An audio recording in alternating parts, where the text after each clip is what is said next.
There exists within you a river of thought that never stops flowing. From the moment you wake until the moment you surrender to sleep, and even in dreams, this mental current carries you along its turbulent waters. You have become so accustomed to this internal chatter that you may have forgotten there was ever a time when it was quiet. Yet what if this very river, which you have mistaken for your identity, is the source of much of your suffering? Consider for a moment the weight of carrying 60,000 thoughts each day. Science tells us this is the average burden of the human mind. Most of these thoughts are repetitive echoes from yesterday, anxious projections into tomorrow, or judgments about the present moment. They cascade through your consciousness like a waterfall that never ceases, creating what feels like an impenetrable noise between you and the peace that is your birthright. The thinking mind, magnificent as it is for solving problems and navigating the physical world, has become a tyrant when it claims to be the totality of who you are. It whispers constantly of inadequacy, replays old wounds, rehearses future fears, and keeps you trapped in a prison of mental commentary about life rather than allowing you to live life itself. This is not a personal failing. This is the human condition in our time, where we have been educated to believe that thinking more will solve our problems, when perhaps the opposite is true. Take 3 slow, conscious breaths right now. Notice how in the space of conscious breathing, the mental chatter naturally quiets. This is your first glimpse into a profound truth. You are not your thoughts. You are the awareness that witnesses them. When you begin to understand this distinction, the entire landscape of your inner world shifts. The thoughts continue to arise, but they lose their hypnotic power over you. In the neuroscience laboratories of our time, researchers have discovered something extraordinary. When individuals practice sustained attention and present moment awareness, their brain waves shift into states associated with deep peace, enhanced creativity, and profound healing. The default mode network, that chattering neural symphony that keeps the ego mind spinning stories, begins to quiet. In this quieting, something magnificent emerges, the authentic self that exists beyond the noise.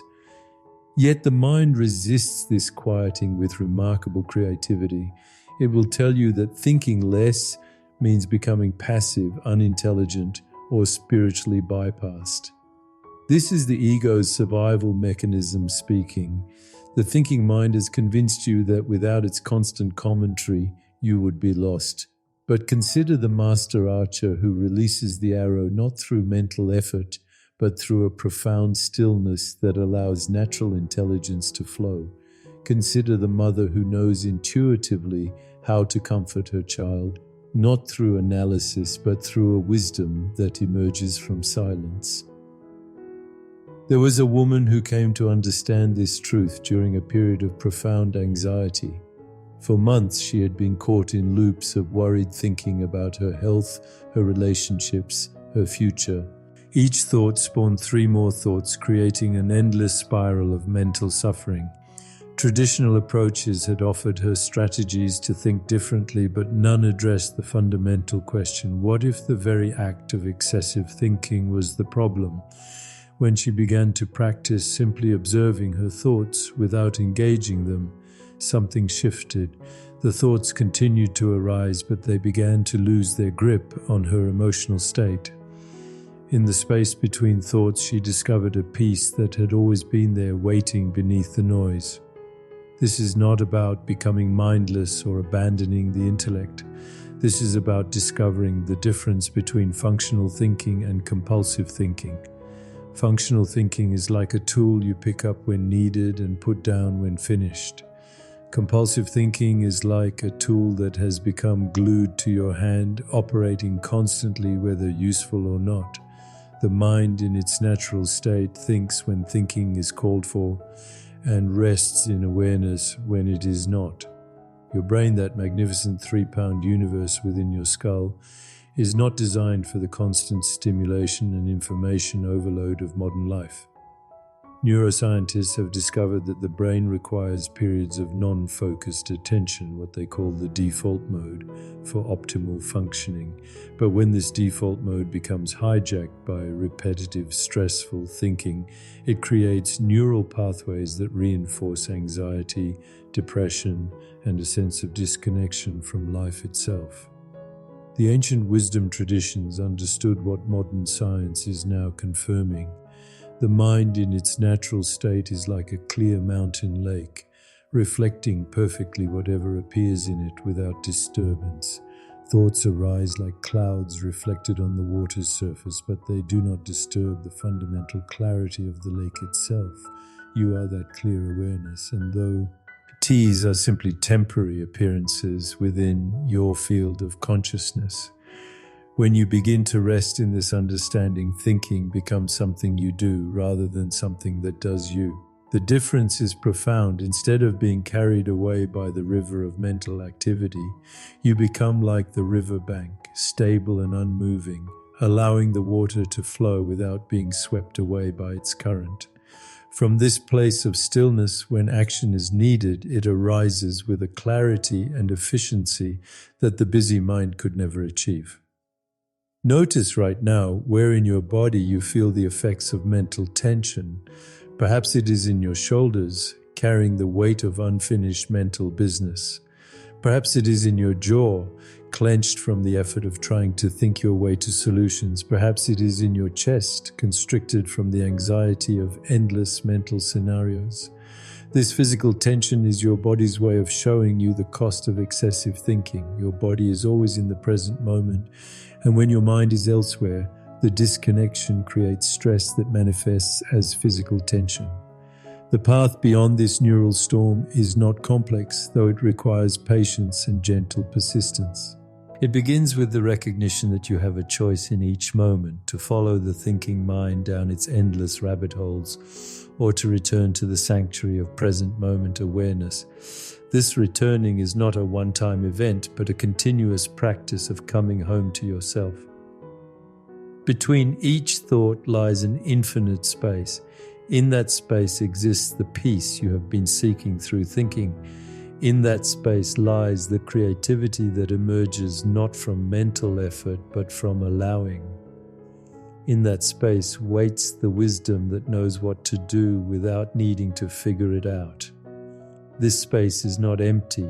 It is full of pure potential, pure consciousness, pure being. You might spend a lifetime searching for peace through rearranging your thoughts, trying to think more positive thoughts, analyzing your patterns, and strategizing your way to contentment. But what if peace was never found through thinking at all? What if peace is what remains when thinking slows down? What if the very space between your thoughts is the doorway to the kingdom of heaven that the mystics spoke of not as a place you go to after death, but as a state of consciousness available right now? In this very moment, as you read these words, something profound is happening. There is an awareness that is aware of your thoughts about these words. There is a consciousness that is conscious of your consciousness. This is the observer within you awakening to itself.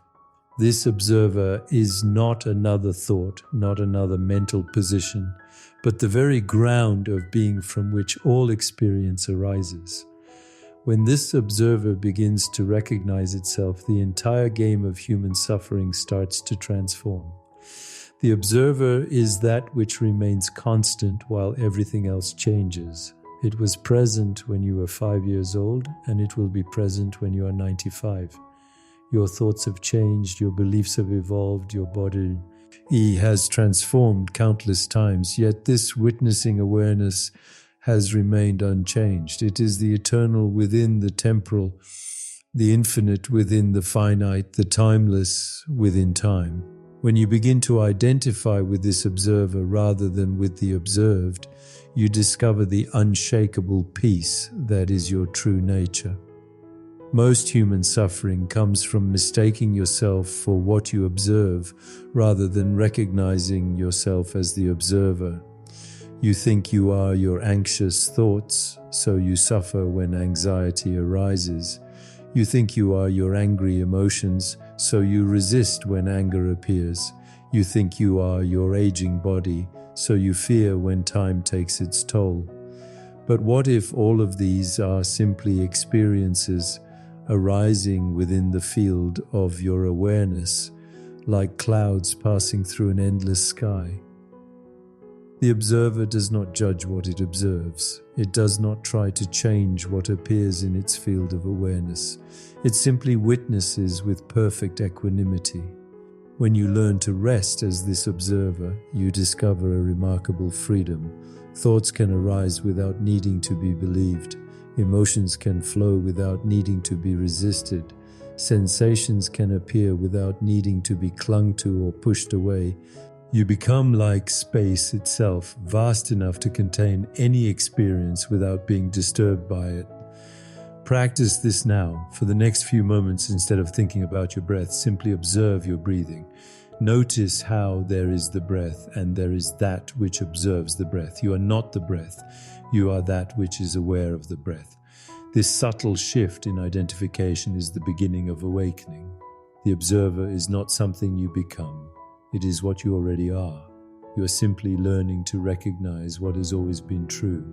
This awakening of the observer happens not through effort, but through relaxation. It is like learning to see the three-dimensional image hidden within a two-dimensional pattern.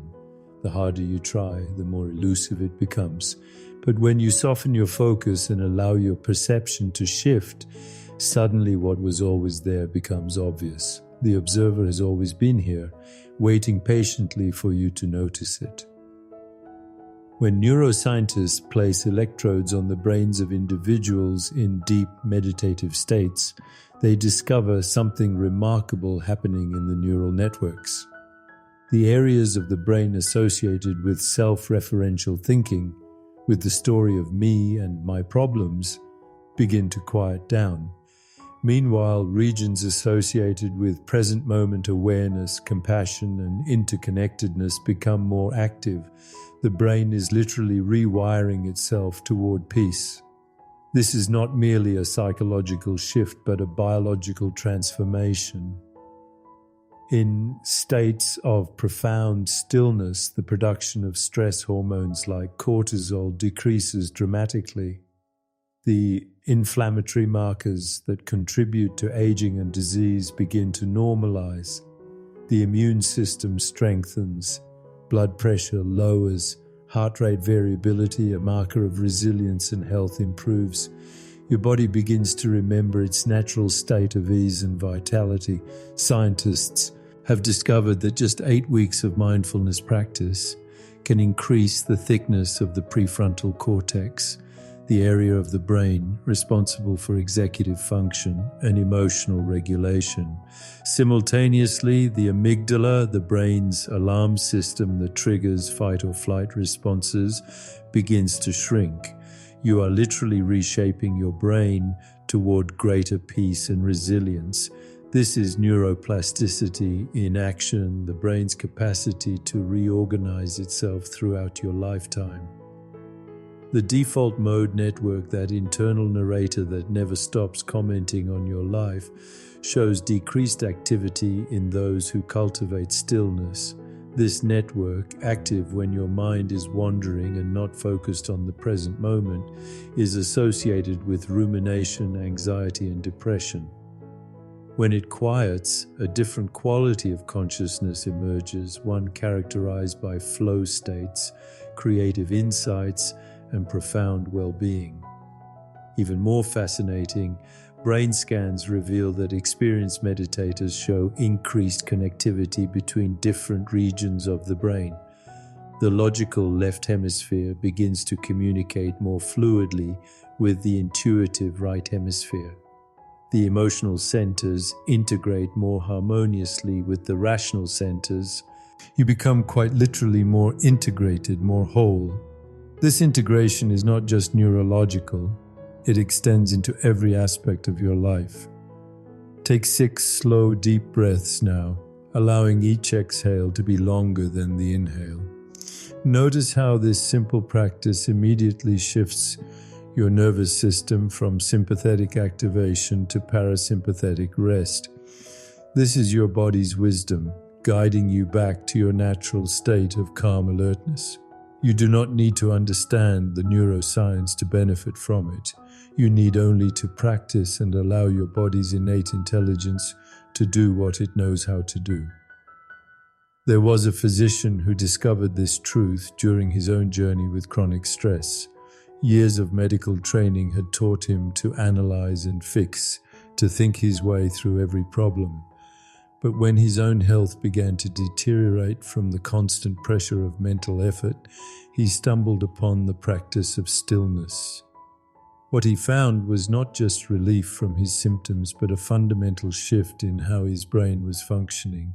Tests showed that his stress hormones normalized, his inflammation markers decreased, and his cognitive function actually improved. He had discovered that thinking less was not only the key to inner peace, but to optimal brain health. The implications of this research extend far beyond personal well-being. When your brain is in a state of coherent calm, you make better decisions. You respond rather than react. You access creative solutions that were invisible when your mind was agitated. You become more empathetic, more compassionate, more capable of genuine connection with others. Stillness is not a luxury, it is a necessity for optimal human functioning. What you may have dismissed as merely emotional turbulence is actually energy in motion, seeking to flow through you rather than being trapped within you.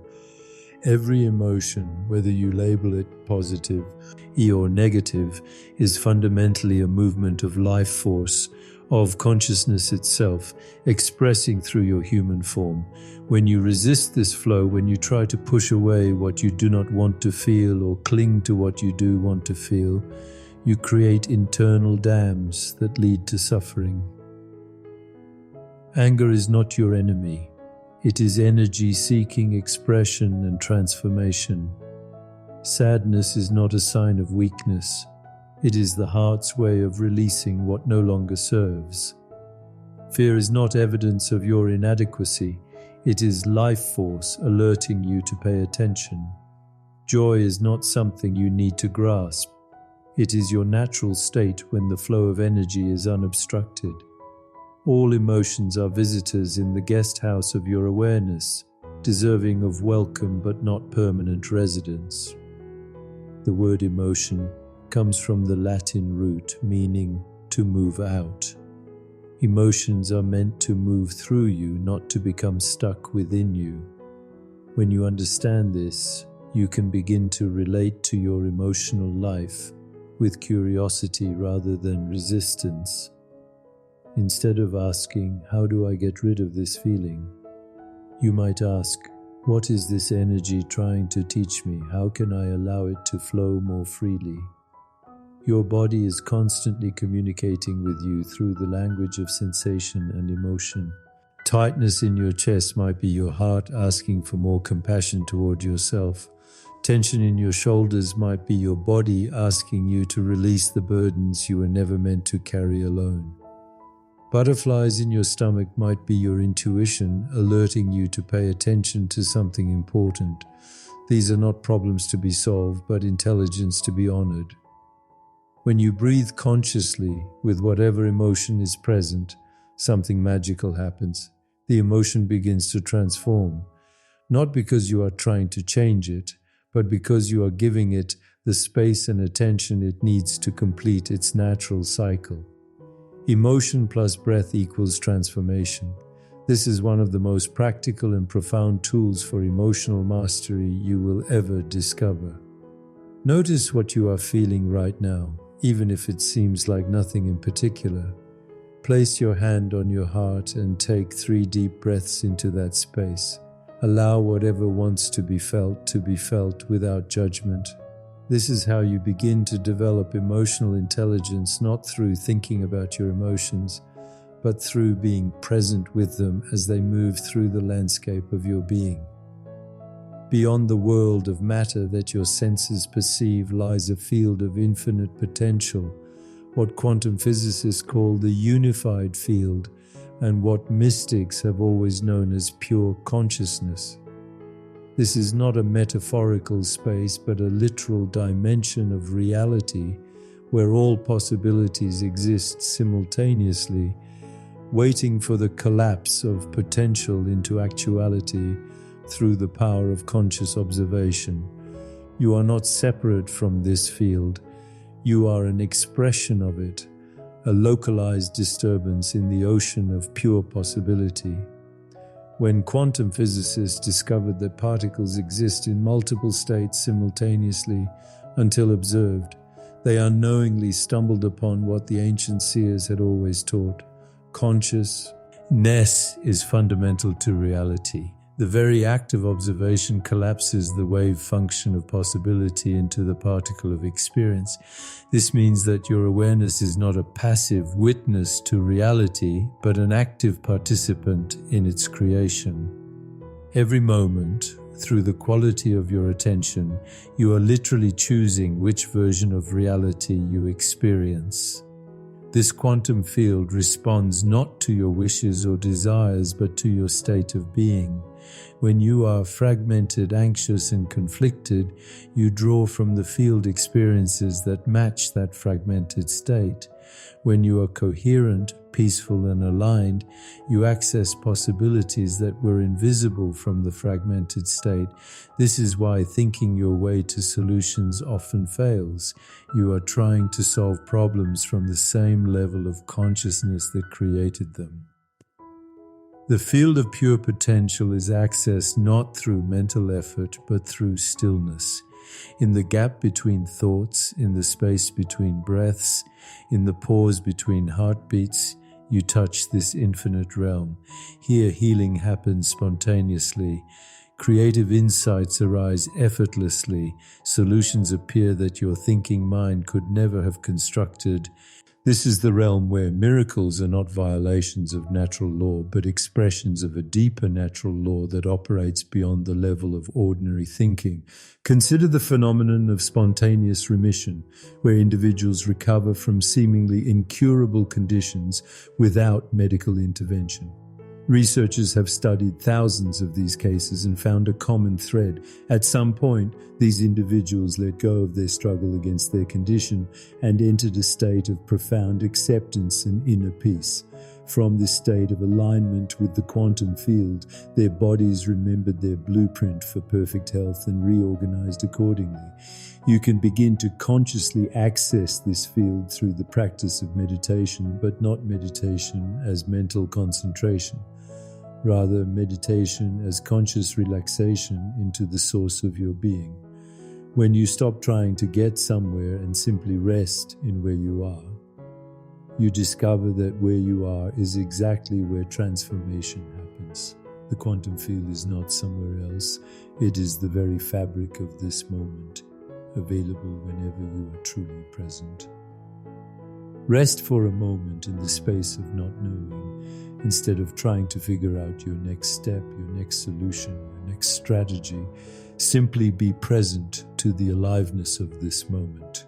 Feel your connection to the intelligence that beats your heart, that grows your hair, that heals your cuts without your conscious effort. This same intelligence is available to orchestrate every aspect of your life when you learn to trust it and align with it. Your breath is the bridge between the visible and invisible worlds, between matter and consciousness, between time and eternity. Every inhalation draws in not just oxygen, but life force itself, that subtle energy that animates your being. Every exhalation releases not just carbon dioxide, but whatever you are ready to let go of. Conscious breathing is perhaps the most direct and immediate way to transform your state of consciousness and align yourself with the flow of life. Ancient traditions understood the breath as the vehicle of the soul, the mechanism through which spirit interfaces with matter. Modern science confirms this wisdom, showing how conscious breathing immediately affects your nervous system, your brain chemistry, your genetic expression, and your cellular function. When you breathe consciously, you are literally breathing yourself into a new state of being. The quality of your breath reflects the quality of your consciousness. When you are anxious, your breath becomes shallow and rapid. When you are peaceful, your breath becomes deep and slow. But this relationship works in both directions. By consciously altering your breath, you can immediately shift your state of consciousness. This is one of the most practical and powerful tools for transformation available to you in every moment. Try this practice now. Breathe in for 4 counts, hold for 4 counts, breathe out for 6 counts, and pause for 2 counts before the next inhalation. Repeat this cycle 7 times. Notice how this simple rhythm immediately shifts your internal state. You have just used your breath to access the quantum field of peace that exists within you always. Each breath is an opportunity to choose again, to begin fresh, to let go of the past and open to new possibilities. When you breathe consciously, you are breathing with the rhythm of the universe itself. Your individual breath becomes synchronized with the cosmic breath, the eternal oscillation between manifestation and dissolution, between form and formlessness. There was a woman who transformed her relationship with chronic anxiety through conscious breathing. For years, she had tried medications, therapy, and countless self-help techniques. Nothing provided lasting relief until she discovered the power of the breath. She began to notice that her anxiety was always accompanied by shallow, rapid breathing. When she consciously deepened and slowed her breath, the anxiety naturally dissolved. Over time, conscious breathing became as automatic as unconscious breathing had been, and her anxiety became a rare visitor rather than a constant companion. The breath is also your connection to the present moment. You cannot breathe in the past or the future. You can only breathe now. When you anchor your attention in your breath, you anchor yourself in the only moment where life is actually happening. This is why breath-centered practices have been central to spiritual traditions across cultures and throughout time. In the space of a single conscious breath lies the power to shift your entire reality. This is not hyperbole, but literal truth. Each breath is an opportunity to choose peace over anxiety, love over fear, presence over preoccupation. Your breath is always available to bring you home to yourself, no matter how far your mind may have wandered. There is an art to living that involves learning when to act and when to refrain from action, when to engage and when to step back, to when to pursue and when to allow. This is the art of conscious non-doing, of trusting the intelligence of life to move through you rather than trying to force outcomes through mental effort and willpower. Non-doing is not passivity, it is the ultimate activity, the activity of aligning with the natural flow of existence. Consider how a tree grows. It does not strain or force its way toward the sun. It simply orients itself toward the light and allows the intelligence within its cells to guide its growth. It does not worry about whether it is growing fast enough or in the right direction.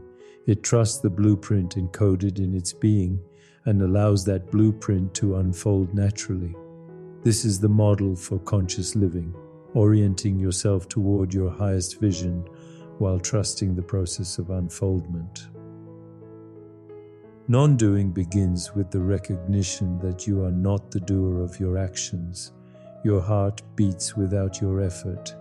Your digestive system processes food without your management. Your immune system protects you without your conscious intervention. The same intelligence that orchestrates these miraculous functions is available to orchestrate your entire life when you learn to get out of your own way. This does not mean becoming passive or irresponsible. It means learning to discern the difference between inspired action and compulsive action. Inspired action arises from stillness and feels effortless, even when it requires great energy. Compulsive action arises from anxiety and feels forced, even when it appears productive. When you act from inspiration, you are partnering with the universe.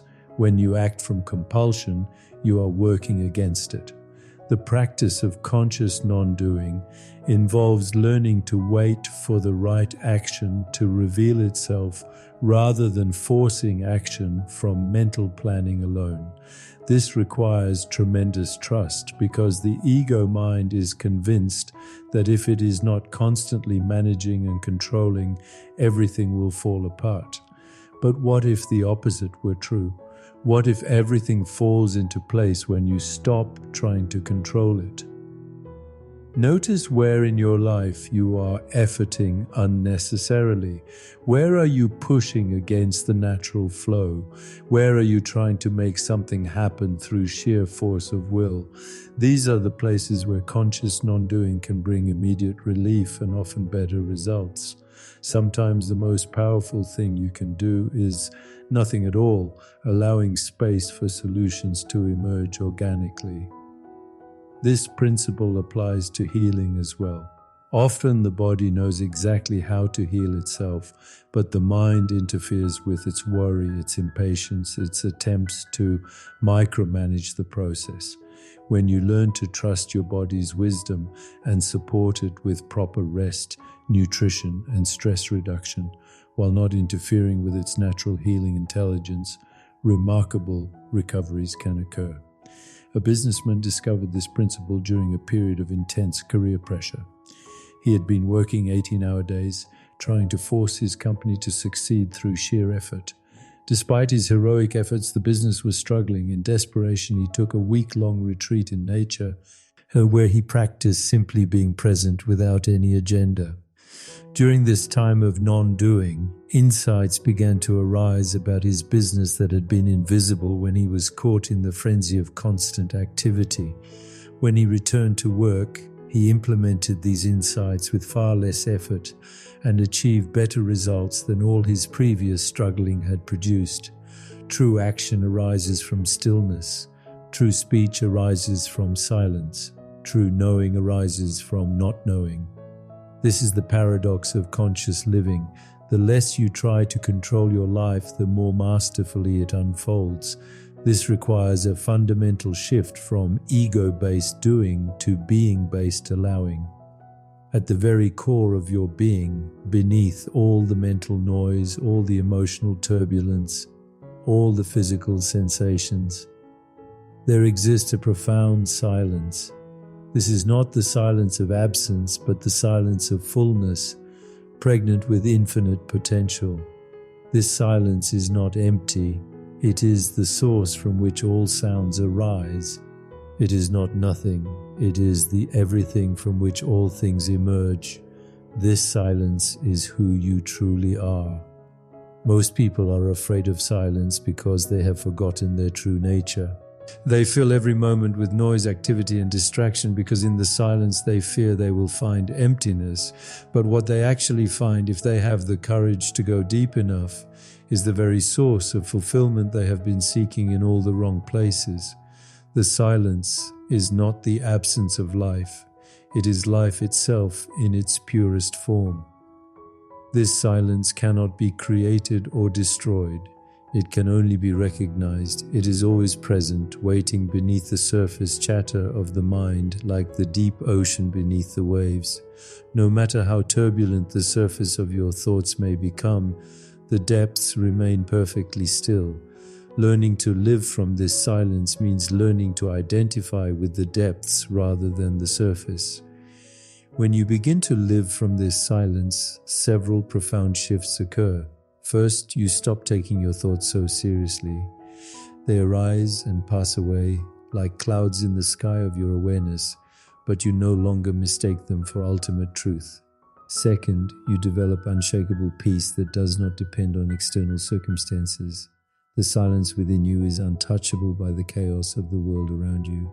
Third, you begin to act from wisdom rather than reactivity, because your responses arise from the stillness rather than from the turbulence of mental conditioning.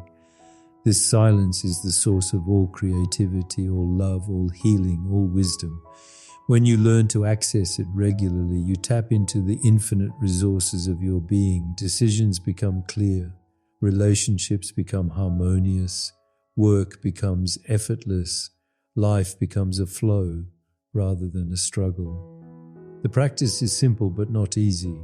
Throughout your day, return again and again to the silence within you. Between conversations, find the silence. Between activities, rest in the silence. Between thoughts, notice the silence. Before speaking, pause in the silence. This is not about finding time for formal meditation, though that is valuable. This is about recognizing that the silence is always available in any moment, regardless of external circumstances. You can access this silence right now. Stop reading for just a moment and listen to the silence that exists between the sounds around you. Notice the stillness that exists between your thoughts. Feel the spaciousness that exists in your chest when you take a deep breath. This is not something you need to create. It is what you are beneath all the layers of identification with form.